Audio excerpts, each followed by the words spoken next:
Back to Radio. Hola, bienvenidos a Back to Radio, un programa que trae a tus oídos las historias de la gente de nuestra comunidad. Hoy comenzamos con una historia especial. Hola, soy Martina y tengo 31 años. Siempre había escuchado que la avaricia y la mezquindad pueden corromper a una persona, pero jamás imaginé que mi esposo pudiera tener una mentalidad así. Estoy tan estresada que últimamente siento que mi cabello se está debilitando y cayendo más de lo normal, y que mi piel se ve opaca. He probado todo tipo de tratamientos, pero nada parece funcionar. Dicen que el estrés es la raíz de todas las enfermedades, y honestamente, siento que no puedo seguir viviendo con esta rabia constante. Mi esposo y yo tuvimos una relación muy larga antes de casarnos. Quizá por eso, cuando cumplí 30 años, empezamos a hablar de matrimonio de manera natural, sin que yo me planteara estar con otra persona. Sabía que la situación económica de su familia no era buena. Mi esposo fue criado por una madre soltera y su familia es de una zona rural. Su madre trabajó en pequeños restaurantes locales, haciendo todo lo posible para que su hijo pudiera estudiar en la universidad y conseguir un buen trabajo. En cierto modo, es una mujer admirable. Mi esposo también hizo todo lo posible para no ser una carga, trabajando en varios empleos a tiempo parcial durante toda su vida universitaria e, incluso mientras se preparaba para encontrar un empleo, hacía trabajos temporales para cubrir sus gastos. No sé mucho sobre su vida universitaria, pero empezamos a salir durante la época en que él se preparaba para conseguir un trabajo, y verlo en esa situación me hizo pensar que era una persona muy capaz. Incluso durante las festividades, no regresaba a su hogar, en lugar de eso, se quedaba en la ciudad. Decía que para los dueños de tiendas o restaurantes era difícil encontrar empleados durante esos días festivos, por lo que era relativamente fácil conseguir trabajo en esas fechas. Además, mencionaba que le pagaban más, así que prefería aprovechar esas oportunidades en lugar de descansar como los demás. Pero cuando lo veía regresar a casa agotado y solo, después de haber trabajado duro mientras todos los demás descansaban, me sentía realmente mal por él. Mis padres, al ver cuánto me preocupaba, me sugirieron que lo invitara a nuestra casa. Decían que sería mejor que estuviera con nosotros, disfrutando de comida casera y del ambiente familiar, en lugar de pasar las festividades solo. Fue entonces cuando presenté a mi novio a mis padres por primera vez, y en esa ocasión él se mostró muy respetuoso y agradecido con ellos. Ver cómo se esforzaba tanto por agradarles, además de ser una persona trabajadora y atenta conmigo, me hizo pensar que la difícil situación de su familia no era algo que realmente debiéramos considerar al momento de casarnos. Aunque su periodo de preparación para conseguir un empleo fue largo, logró entrar en una empresa de tamaño mediano con un salario decente. No había podido ahorrar mucho debido al tiempo que dedicó a prepararse, pero como era tan trabajador, logró ahorrar $60,000 en 2 años, lo cual me pareció impresionante. Yo, por mi parte, conseguí un trabajo justo después de graduarme de la universidad a los 25 años. No ganaba un salario muy alto, pero como mis padres me ayudaban con algunos gastos, pude ahorrar durante 5 años y juntar $100,000. Juntos, teníamos un total de $160,000. Aunque la mayor parte de ese dinero era mío, no me importaba mucho porque sabía que mi esposo ganaría más en el futuro y, probablemente, en mi caso tendría que dejar de trabajar temprano debido a la crianza de los hijos. El problema surgió al buscar la casa donde viviríamos.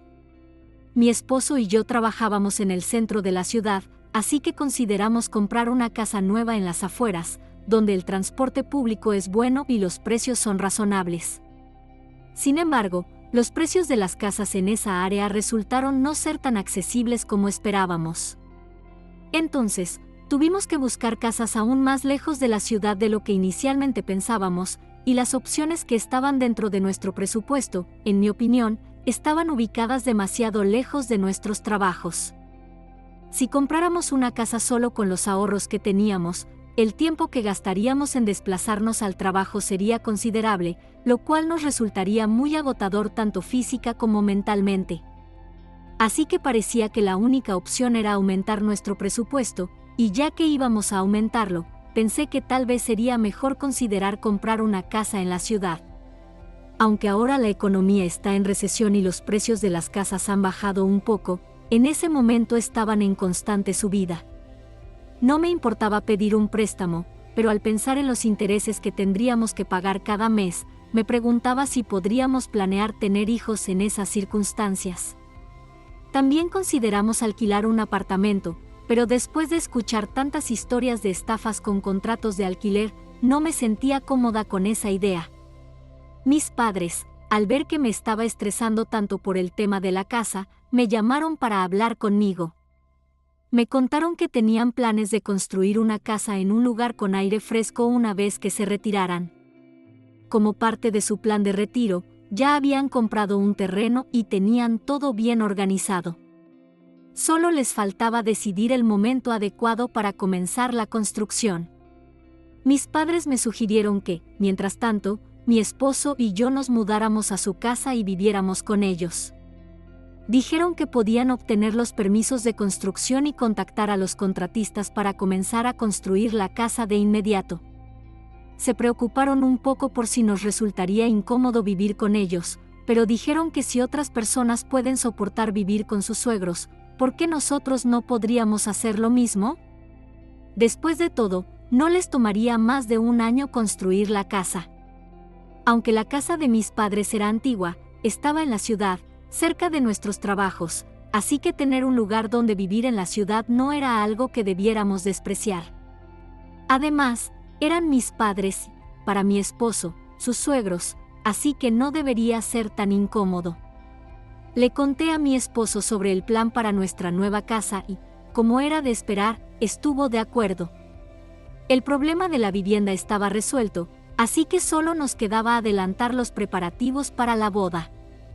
Pensar en no tener que empezar con una hipoteca nos daba mucha más libertad financiera y me hacía sentir menos presionada ante la idea de que mi esposo fuera el único que trabajara cuando tuviéramos hijos. Nuestros planes de boda se alinearon perfectamente con el inicio de la construcción de la casa de mis padres. Aunque la construcción tomó un poco más de tiempo, ya que mis padres fueron muy meticulosos al seleccionar la empresa constructora. Durante ese tiempo, mis padres me hicieron la transferencia de la casa en la que viviríamos como parte de su plan de herencia. Pagué todos los impuestos correspondientes con el dinero que había ahorrado, y la propiedad quedó a mi nombre. Sin embargo, mi esposo se molestó mucho al enterarse. Me preguntó por qué no habíamos puesto la casa a nombre de los dos, ya que nos íbamos a casar. Entendía que se sintiera un poco incómodo por la situación, pero pensé que no tenía sentido ponerla a nombre de ambos de inmediato. La casa era originalmente de mis padres, y los impuestos de la transferencia los pagué con mi propio dinero, por lo que creí que lo más lógico era que la propiedad estuviera solo a mi nombre. Pensé que, con el tiempo, a medida que construyéramos confianza como pareja, eventualmente podríamos cambiar la titularidad a nombre de ambos. Mi esposo estaba visiblemente molesto, y me sentí un poco culpable, pero aún así creía que había tomado la decisión correcta. Mi esposo sabía que no había contribuido mucho económicamente, así que no insistió más en el tema. Aparte de eso, no tuvimos grandes problemas en los preparativos para la boda. Al principio, pensamos en usar el dinero que mi esposo había ahorrado para comprar muebles nuevos, pero como la casa era vieja, decidimos que, después de que mis padres se mudaran, podríamos quedarnos en algún lugar por un mes mientras remodelábamos e instalábamos todo nuevo, así que decidimos guardar ese dinero. Como estaba planeado, nos casamos. Después de regresar de nuestra luna de miel, empecé a sentirme nerviosa. Mi esposo siempre había sido muy amable con mis padres durante nuestro noviazgo. Aunque el tiempo que viviríamos con mis padres sería de 6 a 8 meses, pensé que sería una experiencia divertida y llena de recuerdos. Pero, para mi sorpresa, mi esposo, que siempre había sido tan atento con mis padres, cambió completamente. Después de trabajar, no salía de nuestra habitación salvo para comer. Cerraba la puerta y dejaba claro que se sentía incómodo, mostrando una actitud muy diferente a la que tenía cuando éramos novios, cuando ayudaba a limpiar o preguntaba a mi madre si necesitaba ayuda en la cocina.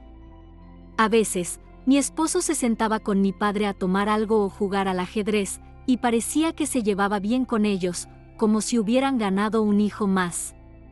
Pero, de repente, comenzó a comportarse de manera completamente opuesta, lo cual desconcertó mucho a mis padres.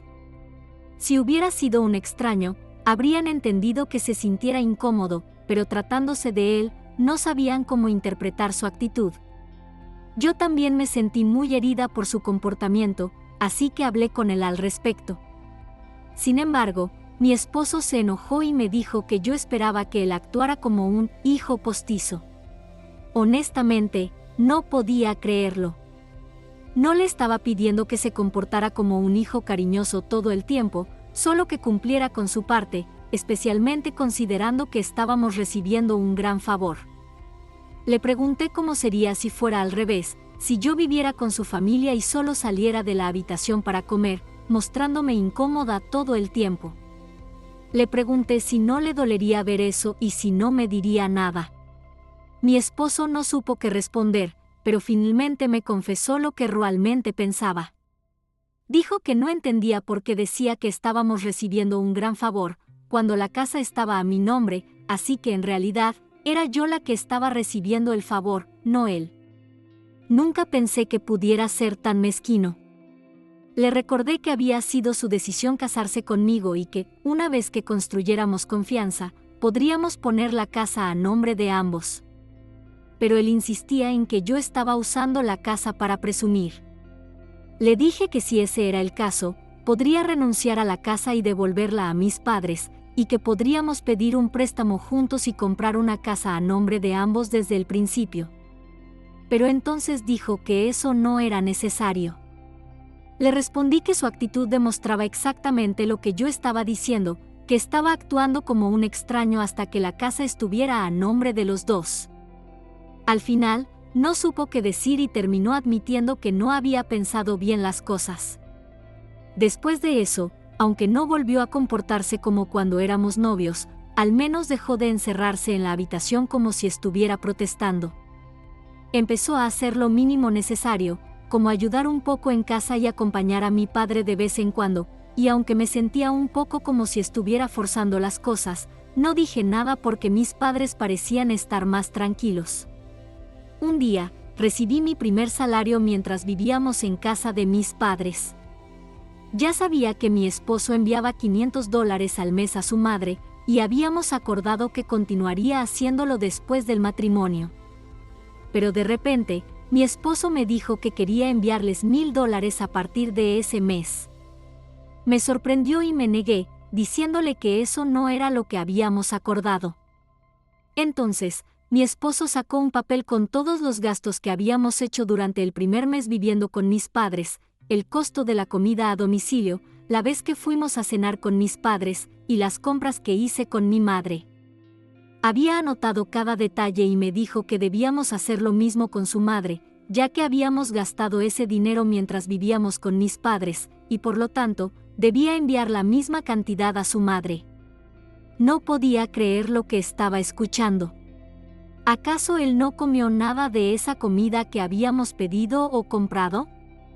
Aunque es absurdo hablar de estas cosas cuando se trata de comida, mis padres siempre lo atendieron incluso en los detalles más pequeños.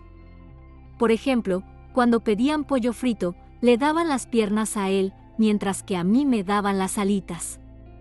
Y aunque hubiera sido razonable que rechazara las 2 piernas, se las comía sin problema. Además, mis padres no cocinan carne en cada comida, y yo tampoco necesito carne en cada plato. Antes de casarnos, mi familia solía tener comidas sencillas, a menudo solo con acompañamientos secos y sin caldo. En las mañanas, en lugar de un desayuno completo, a veces solo teníamos un trozo de pan con queso o mantequilla, y había ocasiones en las que no había jugo o leche, y si no había, simplemente bebíamos agua.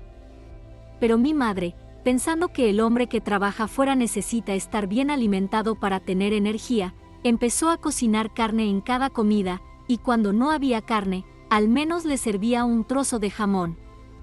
Como mencioné antes, es absurdo discutir sobre cómo se trata el tema de la comida, pero lo menciono para resaltar que mis padres se aseguraron de que mi esposo no tuviera motivos para sentirse incómodo o desatendido. Pero mi esposo, sin tener en cuenta todo lo que había comido y recibido, ahora exigía que le diera lo mismo a su madre, argumentando que todo debía ser equitativo. No podía creer que él pudiera ver las cosas de esa manera. Le dije que no estábamos viviendo en casa de mis padres como inquilinos pagando renta y que debía darse cuenta de eso. De hecho, si comenzamos a calcular todo, mis padres nos están dando mucho más a nosotros. Si realmente quiere contar cada cosa, entonces yo también calcularía todo lo que mis padres nos han proporcionado y les pagaría en efectivo por todas las comodidades que nos han brindado. Al escuchar esto, mi esposo se quedó sin palabras. Traté de entender por qué estaba siendo tan injusto y por qué tenía tanta urgencia por cuidar de su madre, pero en ese momento pensé que quizás solo era preocupación por ella, que vivía lejos y sola. Sin embargo, al final, quienes terminamos sintiéndonos como los tontos en medio de todo esto fuimos mis padres y yo. El tiempo pasó, y finalmente, la casa donde vivirían mis padres tras su retiro fue terminada. Mis padres se mudaron justo a tiempo. Había pasado toda mi vida con ellos, y pensar en vivir separados me ponía triste. Aunque se supone que 2 horas en coche no son mucho, me sentía muy apenada. Mis padres me dijeron que no me preocupara, que ahora tenían todo el tiempo del mundo, y que podrían venir a visitarnos cuando quisieran. Después de que mis padres se mudaron, me sorprendió lo espaciosa que se veía la casa sin sus cosas. El fin de semana siguiente a su partida, lo primero que hizo mi esposo fue invitar a su madre a nuestra casa, diciendo que quería hacer una fiesta de inauguración. Entendí que quería presumir nuestra nueva casa, ya que ahora era nuestra. Mientras mi esposo mostraba la casa a su madre, yo me quedé preparando algo de fruta para servir. Entonces, escuché a mi esposo decirle a su madre que esa sería su habitación. No podía creer lo que estaba oyendo. Durante todo el tiempo que estuvo mi suegra en casa, no pude dejar de pensar en lo que había escuchado. Cuando mi suegra dijo que estaba cansada y que se iría a descansar un rato en su nueva habitación, le pregunté a mi esposo qué quería decir con eso de que esa era la habitación de su madre. Mi esposo, como si yo no entendiera, me dijo que, por supuesto, esa era la habitación de su madre. Le pregunté si realmente planeaba darle una habitación a su madre y cómo podía tomar una decisión así sin consultarme. Pero él no veía el problema y me respondió que, después de todo, habíamos vivido con mis padres y que ahora era el turno de su madre. Me quedé atónita. Habíamos vivido con mis padres por menos de 1 año, durante la construcción de su casa, y él decía que ahora debíamos hacer lo mismo con su madre por el mismo tiempo para que fuera justo. No sabía que mi esposo estaba tan obsesionado con la idea de la piedad filial. Me pregunté cuánta inseguridad debía haber acumulado durante el tiempo que vivimos en casa de mis padres para que actuara de esa manera. Ha pasado 1 semana desde que mi suegra llegó, y parece que ha decidido quedarse, aunque no sé por cuánto tiempo, ya que no ha mencionado nada sobre volver a su casa. Se muestra contenta, diciendo que está disfrutando de la vida en la ciudad gracias a su hijo. Mi suegra todavía no ha terminado de organizar sus cosas en su propia casa, así que imagino que eventualmente volverá. Pero eso también es un problema, ya que me preocupa que de repente decida traer todas sus cosas aquí. Tal vez solo me estoy preocupando innecesariamente y asustándome por adelantado. Después de todo, si mi suegra realmente decidiera mudarse con nosotros de forma permanente, seguramente me lo mencionaría. Estoy molesta con mi esposo por haber decidido que su madre viviera con nosotros sin consultarme, pero ya que será solo por un tiempo, intentaré dejar de preocuparme tanto y, como esposa y nuera, cumplir con mi rol lo mejor que pueda. La razón por la que decidí verlo de este modo no es porque me agrade lo que está haciendo mi esposo, sino porque la situación ya está así y prefiero enfocarme en pensar de manera positiva. En la Biblia dice, las casadas estén sujetas a sus propios maridos. No dice que los maridos deban estar sujetos, sino que las esposas deben estar sujetas a ellos. Creo que poder sujetarse es algo que solo puede hacer la parte más sabia, lo que significa que las mujeres son más sabias que los hombres. Puede sonar como una broma, pero lo que quiero decir es que, como soy la más sabia, puedo ceder un poco más. En fin, gracias por escucharme hasta el final. Haré lo posible por llevarme bien con mi esposo y mi suegra. 4 meses después. Hola, soy la mujer que compartió su historia sobre cómo, después de vivir con mis padres y mi esposo, mis padres se mudaron y mi esposo, sin consultarme, decidió traer a su madre a vivir con nosotros. A pesar de que intenté convivir en armonía por amor a mi esposo, después de unos 4 meses, ocurrió algo que hizo imposible seguir cumpliendo con esa promesa. ¿Recuerdan que mi esposo había insistido en poner la casa a nombre de ambos, pero yo decidí mantenerla solo a mi nombre?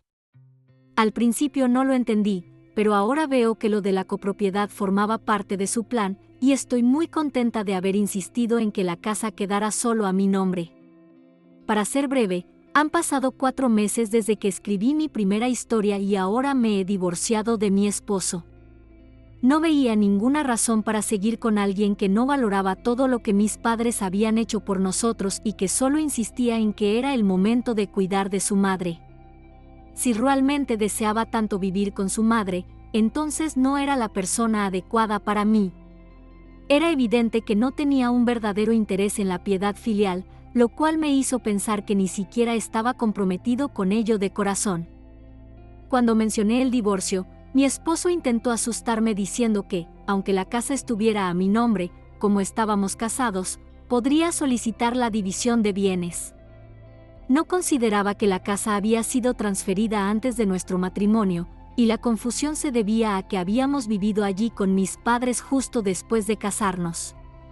Estaba convencido de que podía reclamar parte de la casa y quería dividirla.